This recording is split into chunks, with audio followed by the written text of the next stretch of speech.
नेपाल की नई प्रधानमंत्री के पास है कितना पैसा, बैंक खातों में इतने रुपए, कितनी कमाई करती है नेपाल की नई पीएम सुशीला कार्की। जब सुलग रहा था नेपाल, तब सामने आया नाम। नेपाल की नई पीएम के दिल में बसता है हिंदुस्तान। कैसा रहा जिंदगी का सफर। एक आंदोलन जिसने पूरे नेपाल को सुलगाया। बड़े बड़े नेताओं के बीच सुशीला कार्की का चेहरा सामने आया, बन गई प्रधानमंत्री। सुलगते नेपाल के बीच सुशीला कार्की का चेहरा सामने आया और अब नेपाल को नया प्रधानमंत्री भी मिल चुका है।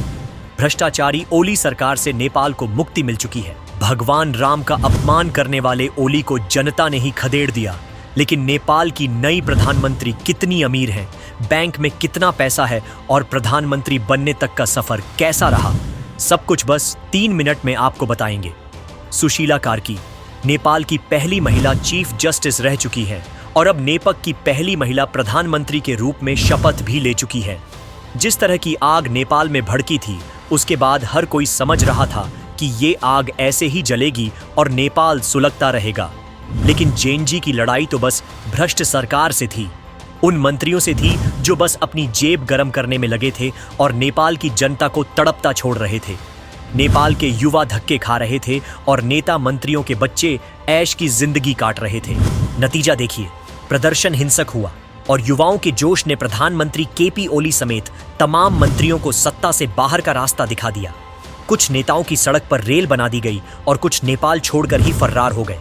प्रदर्शनकारियों को एक साफ सुथरी सरकार की तलाश थी और इसलिए उन्होंने सुशीला कार्की का नाम आगे कर दिया। अब नेपाल की बागडोर मैडम पीएम के हाथों है। सुशीला कार्की को उनकी ईमानदार छवि, सख्त फैसलों और न्यायप्रियता के लिए जाना जाता है।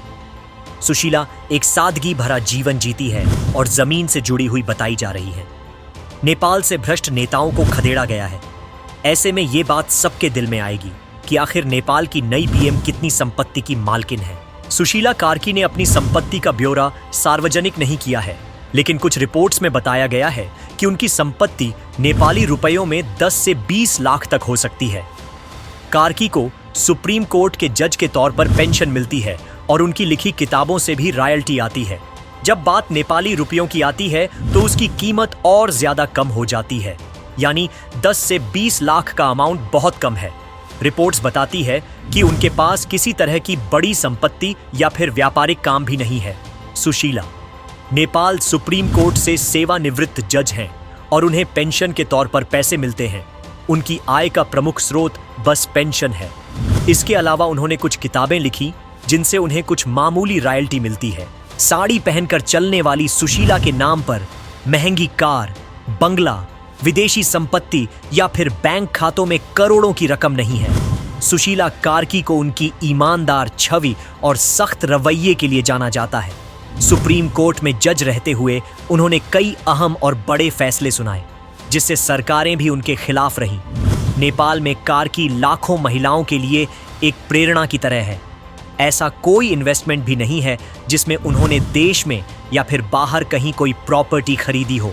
यानी सत्ता में आने का उनका मकसद व्यक्तिगत लाभ का नहीं है, बल्कि वो नेपाल को फिर से पटरी पर वापस लाने और नेपाल को आगे बढ़ाने के लिए आई हैं।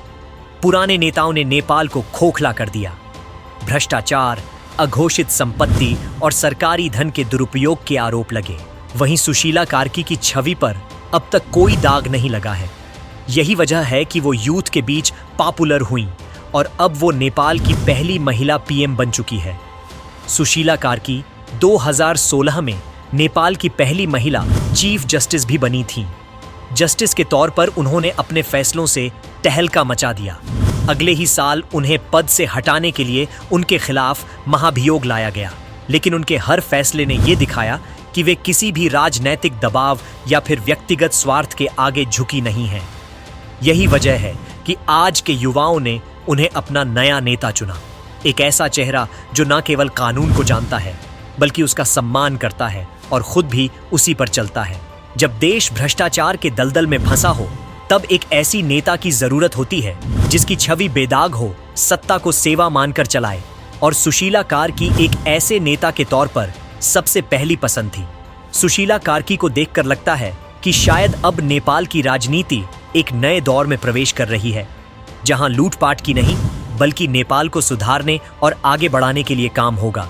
देश के युवाओं की जो मांग और सोच है, क्या सुशीला कार्की उस पे खरा उतर पाएंगी या फिर इस सरकार पर भी पिछली सरकारों जैसे आरोप लगेंगे? पीएम मोदी ने भी नेपाल की नई प्रधानमंत्री को शुभकामनाएं दी हैं। साथ ही कहा है, नेपाल के साथ भारत खड़ा रहेगा। सुशीला कार्की ने भी भारत को लेकर अपना अच्छा रूप दिखाया है। ऐसे में क्या अब नेपाल में सब कुछ अच्छा हो जाएगा?